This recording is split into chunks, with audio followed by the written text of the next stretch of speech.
Salam sejahtera, terima kasih karena bersama dengan saya di Naziling Unity Channel. Laporan kali ini, laporan yang paling hebat.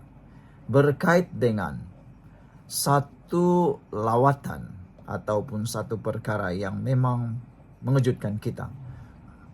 Dipetik dari Malaysia kini, ulama PAS tegur ustaz, tak payahlah pergi ke kuil atau pergi gereja katanya. Seorang pemimpin ulama kanan PAS secara berlapik membidas tindakan ustaz yang berkunjung ke rumah ibadah orang bukan Islam atas alasan mahu menunjukkan betapa toleransinya agama. Ahli Jawatan Kuasa Dewan Ulama PAS Pusat, Mokhtar Senik berkata, sepatutnya isu sebegitu tidak timbul kerana seseorang ustaz sepatutnya tahu berkenan isu tersebut dan tidak tersalah langkah. Ustaz tak jumpa ke ayat-ayat Quran yang boleh jadi dalil bahawa Islam ini agama toleransi dan adil, katanya. Tak payahlah gi kuil ke, gereja ke, untuk buktikan Islam agama toleransi, katanya lagi. Tafsir, usul fiqh dan kawaidul fiqh ngaji belajar belaka. Tinggal lagi nak amal bila tu, kata beliau. Jangan layan sangat, play safe, tak tentu hala begitu, kata beliau. Hayatilah surah Al-Kafirun, tulisnya di media sosial hari ini. Meskipun tidak menyebut secara jelas kenyataan Mokhtar itu, hadir ketika sesetengah pihak mempersoalkan kewajaran Setiausaha Dewan Ulama PAS Pusat, Nushi Mahfuz, melawat sebuah kuil Hindu di Semenyih Selangor pada 6 April lalu. Nushi yang juga adun Semenyih memuat naik gambar lawatannya ke kuil Arul Migu Dewi Sri Karumarimam Alayam atas alasan mahu menyantuni penganut Hindu di kawasan tersebut. Kata Nushi, sebahagian besar masa lawatannya dihabiskan untuk berdialog dan mendengar sendiri harapan penganut Hindu terbabit serta perancangan pihak kuil untuk komuniti setempat. Kata beliau, ia ruang yang amat penting untuk membina kefahaman dua hala, jauh daripada prejudis atau tanggapan luar, katanya. Menurut Mokhtar, langkah seorang ustaz melawat rumah ibadah bukan Islam membawa mudarat yang lebih banyak berbanding manfaat kepada agama, katanya. Mudaratnya kepada jemaah, kalaupun ada manfaat itu hanya untuk ustaz je, katanya, yang baru-baru ini memperoleh gelaran Doktor Falsafah dari sebuah universiti di Riau, Indonesia.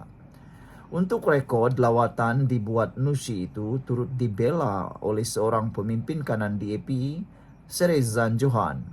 Kata ahli parlimen Bangi itu, langkah diambil Nushi memang sebahagian daripada tanggungjawab asas seorang wakil rakyat yang perlu mewakili semua kaum dan agama bagi kawasan yang diwakilinya. Pengarah Jabatan Kajian dan Polisi Lajnan Penerangan PAS Pusat, Nurul Islam Muhammad Yusuf, turut mempertahankan Nushi kerana ia bersifat kunjungan muhibah dan tidak melibatkan sebarang ritual keagamaan. Sementara itu, Nushi dalam hantaran di Facebooknya hari ini mempertahankan tindakannya berkunjung ke kuil Hindu sebagai satu hikmah. Katanya, dalam suasana masyarakat yang majmuk di negara ini, ada ketikanya langkah diambil atas dasar hormat dan perpaduan boleh disalah erti. Kehadiran saya ke kuil di atas tanah RIB, Rumah Ibadah Bukan Islam, baru-baru ini walaupun tidak melibatkan sebarang ritual keagamaan tetap menimbulkan kekeliruan sesetengah pihak, katanya. Namun disitulah saya melihat satu hikmah. Ia membuka ruang untuk kita perjelas kembali batas-batas yang Islam tetapkan, bahawa kita boleh menghormati tanpa menggadaikan akidah dan boleh meraihkan kepelbagaian tanpa menjadi apologetik, katanya lagi.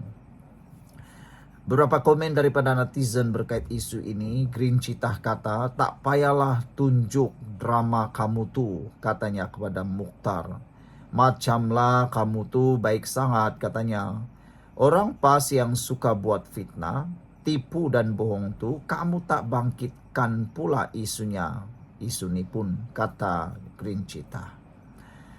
JBK kata, ulama ni dinilai daripada mana, kata beliau lagi. Jangan mudah tertipulah dengan perkataan-perkataan seperti itu, kata JBK.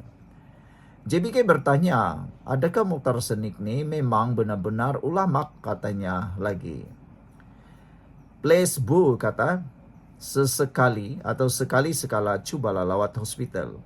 Bila sakit, tak ada lagi istilah aku Melayu, dia India, mereka Cina. Yang tinggal cuma manusia yang saling memerlukan antara satu sama lain. Hakikatnya, yang hak dan yang batil takkan pernah bercampur. Tapi di tengah-tengah ada titik persamaan, ruang untuk bertolak ansur dan hidup bersama dengan hormat dan empati. Disitulah kita belajar jadi manusia sebenar, kata Placebo.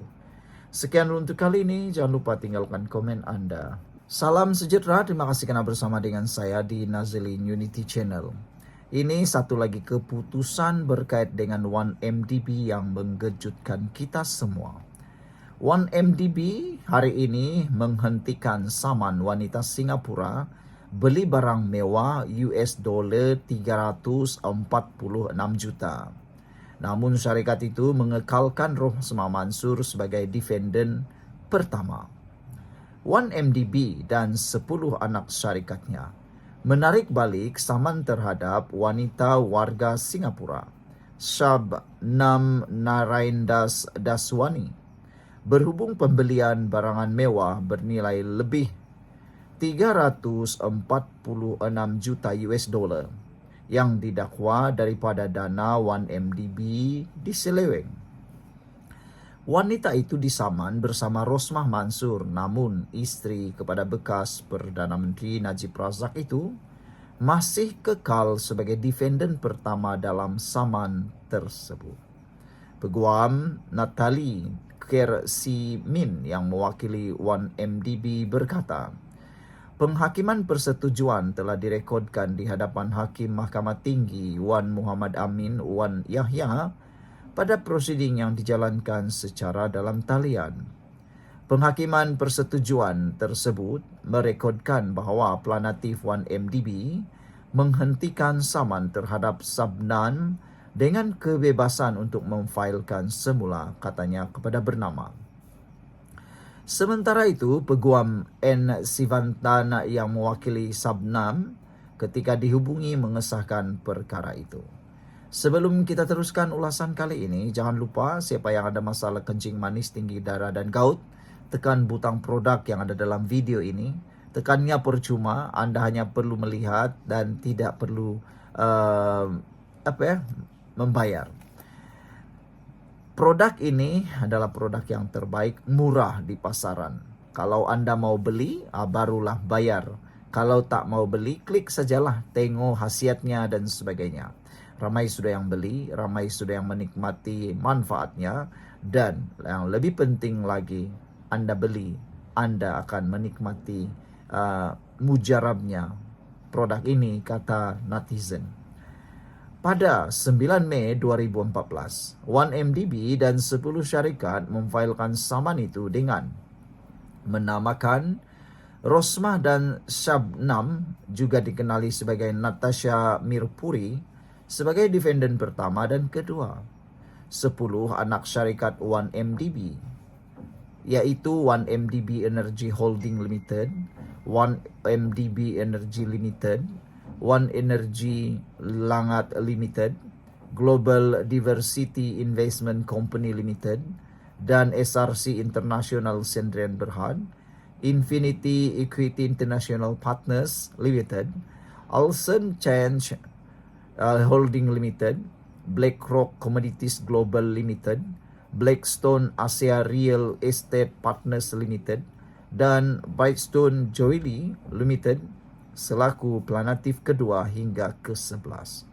Semua planatif antara lain menuntut agar Rosmah membayar 346 juta 10.489 juta US dollar atau sejumlah amount yang akan ditaksir oleh mahkamah. Selain memohon deklarasi bahwa planatif pertama hingga ke-6 mempunyai hak terhadap barangan mewah yang kini didakwa berada dalam simpanan defendant pertama, yaitu Rosmah. Ini pastinya berita yang paling buruk untuk Rosmah, dan kita berharap case ini dapat diselesaikan dengan segera. Sekian untuk kali ini, jangan lupa tinggalkan komen Anda.